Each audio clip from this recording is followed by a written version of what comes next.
Hey guys, KKRC here. Did that video this morning real fast, and I'm gonna do another one. Well, not real fast, it was a long video, but I'm gonna try to make this one short and sweet. I do appreciate my last video. I think it was Green Goblin. Another guy, I'm sorry, I forgot. I don't have any information in front of me right now.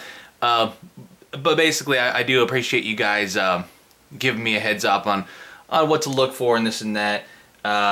If it wasn't for you, then I probably wouldn't. I would just taken it down to my local hobby shop and whatever. So you guys forced me to read, which I hate doing.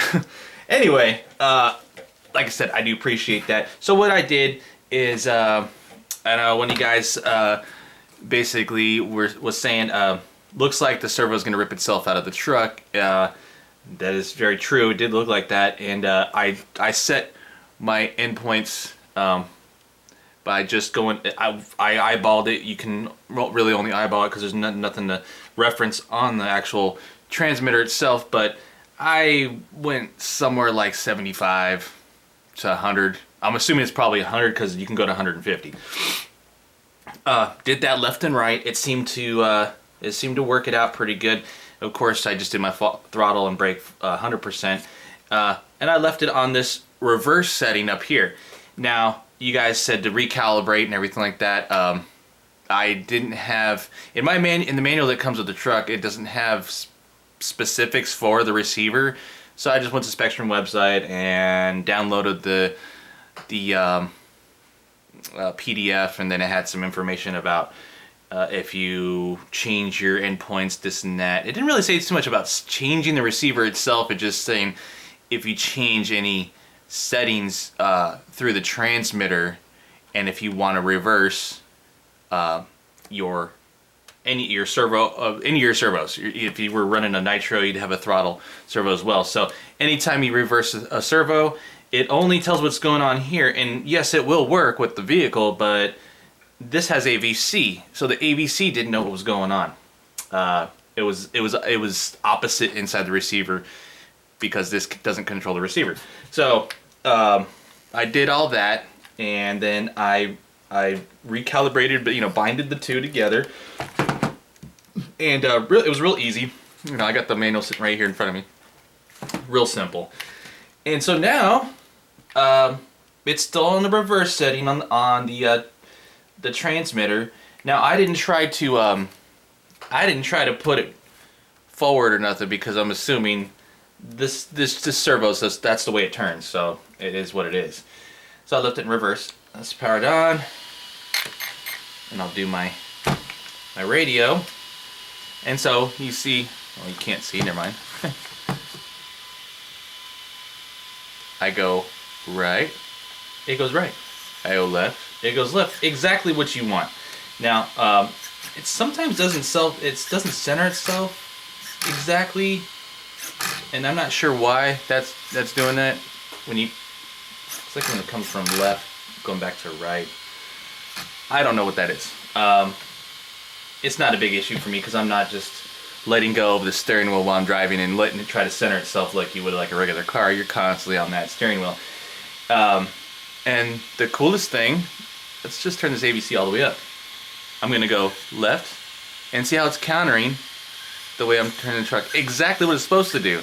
So I'm actually very stoked that happened, and it worked. I didn't have to go down and look like an idiot at my local hobby shop. I just looked like an idiot in front of you guys. So again, I appreciate all your information that you gave me, and it forced me to actually do some research. Wow, what a concept.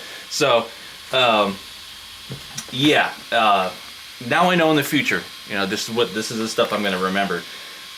And what else was I going to say?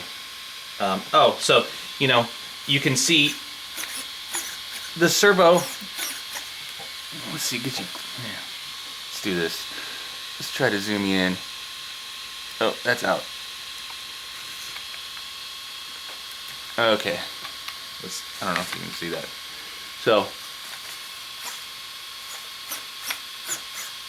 So you can still see the servo moving, but not too much.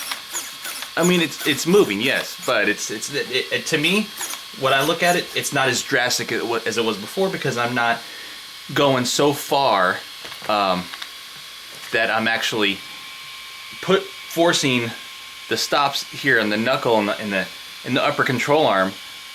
I'm not forcing that past that. So what I did is I kept on trying to set my endpoints to a spot where I saw it when it would hit the stop, the actual physical stop in the knuckle and the upper control arm. That's where I tried to set them, where it would touch it, maybe force a little bit more, but not much. I didn't have any load on this servo.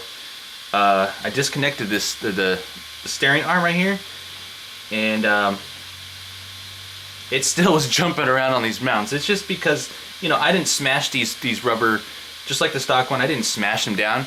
I got them nice and snug where it started smashing it and actually turning the rubber grommet. And I backed it off, straightened it out.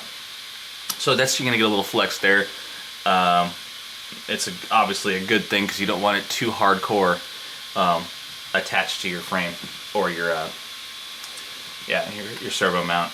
So I think that kind of saves the servo in a way. It's just, I guess it's just like a shock absorber for the whole system, if you want to think of it that way. Everything else works. It works exactly as it should. Move forward and in reverse. It's very wobbly because of these tires, but anyway, I'm very pleased. So thanks guys again. I'm gonna put this thing back together. I have not gone to Costco yet today. I still need to do that. The boys are the young one's just waking up from his nap, so he's gonna eat. We're gonna head out, and then it's 97 degrees outside, so I don't think I'm gonna hit the track today. It's not that I can't handle it. I just don't want this truck out there, you know, hauling butt in 97 degree weather like that. Electronics and heat obviously don't mix. Everyone knows that. So I'll wait for a cooler day. I will get a video up, I promise, of that. So, yeah, I'm stoked. So I don't know how many times I can say I'm stoked, but I'm stoked. I'm very excited that it actually worked. So I'm gonna take it out, drive it, see how it feels outside. I'm not gonna go romping on it out in the track. Like I said, it's too hot, but I'll just do some quick little hot laps around my house and my street, and let's see what's going on. I'm actually gonna experiment with this this voltage protector I got back here. I don't even know if it's gonna make a difference or not, because this is not pulling too much. The rating's at 6 volts and everything like that. Some of them I know are going up to like 8.4 volts or something like that. I don't know, but like this, I know the Savox, whatever you want to call it, they tend to pull a lot of amps, I guess, when you use that particular servo. But yeah, other than this being reversed on here and stuff, you never notice the difference. So it's not a big deal. It works, and I'm gonna take it out and drive it, and then I'll let you guys know. I'll try to get a running video out in the street, my lovely broken down street. But anyway, thanks again, guys. Talk at you later.